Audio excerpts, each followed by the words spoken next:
বাংলাদেশ টানা 4টা টি-20 ম্যাচ জিতেছে এবং প্রথমবার শ্রীলঙ্কার বিপক্ষে টি-20 সিরিজ জেতার পর ঘরের মাটিতে পাকিস্তানের বিপক্ষেও প্রথমবার টি-20 সিরিজ জিতেছে।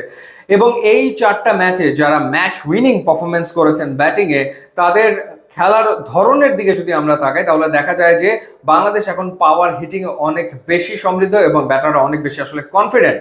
শুরুটা যদি করি বাংলাদেশ পাকিস্তানের দ্বিতীয় টি-20 ম্যাচটা নিয়ে, সেখানে জাকের আলী অনেক নিশ্চিতভাবে ম্যাচ জেতানো 55 রানের একটা ইনিংস খেলেছেন এবং এই ইনিংস খেলার পথে তিনি 5টা ছক্কা মেরেছেন এবং একটা চার মেরেছেন। ওভারঅল যদি বাংলাদেশের ইনিংসের দিকে তাকাই, 133 রান করার পথে বাংলাদেশের ব্যাটসম্যানরা ছক্কা মেরেছেন 9টা এবং সেখানে তারা চার মেরেছে 6টা।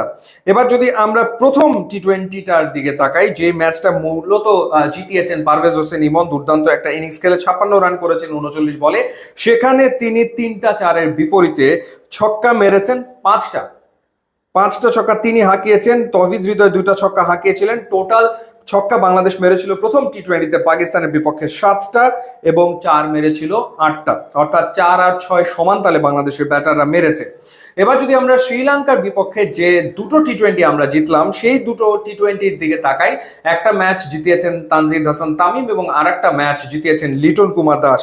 আমরা যদি প্রথমে দ্বিতীয় টি-20-র দিকে তাকাই, সেখানে লিটন কুমার দাস 50 বলে 76 রানের ইনিংস খেলার পথে 5টা ছক্কা হাঁকিয়েছেন এবং একটা চার মেরেছেন।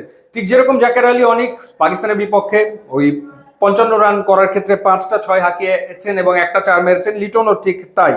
এবং ওই ম্যাচটাতে শ্রীলঙ্কার বিপক্ষে দ্বিতীয় টি-20-তে বাংলাদেশের ব্যাটসম্যানরা ওভারঅল ছক্কা মেরেছে 8টা এবং চার মেরেছে 9টা, অর্থাৎ একটা চার বাংলাদেশ বেশি মেরেছে ছক্কার কম্প্যারিজনে। এবার যদি আমরা তৃতীয় টি-20-র দিকে তাকাই, যে ম্যাচটাতে আসলে তানজিদ হোসেন তামিম 47 বলে 73 রানের ইনিংস খেলেছেন, সেখানে তিনি 6 মেরেছেন 6টা, চার মেরেছেন একটা। দুর্দান্ত ইনিংস ছিল নিশ্চিতভাবেই এবং ওভারঅল 8টা ছক্কা মেরেছিল বাংলাদেশের ব্যাটসম্যানরা, সেখানে বাংলাদেশের ব্যাটসম্যানরা চার মেরেছিল 4টা, অর্থাৎ হাফ। সো এই যে পরপর 4টা ম্যাচ, সেখানে একেবারে স্পষ্ট যে বাংলাদেশের ব্যাটসম্যানদের ছক্কা মারার ক্যাপাবিলিটি অনেকখানি আসলে বেড়েছে, অনেক অনেক বেড়েছে। সেটা লিটন কুমার দাস হোক কিংবা তানজিদ হাসান তামিম হোক কিংবা পারভেজ হোসেন ইমন হোক কিংবা জাকের আলী অনেক হোক।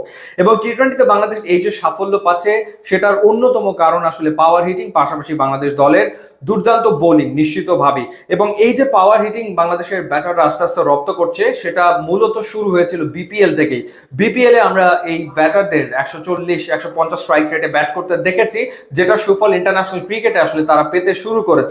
এবং এই ধারাবাহিকতা যদি ধরে রাখতে পারে বাংলাদেশের ব্যাটাররা, তাহলে আগামী দিনে টি-20-তে আরো বেশি সাফল্য বাংলাদেশ পাবে বলে আমার কাছে আসলে মনে হয়।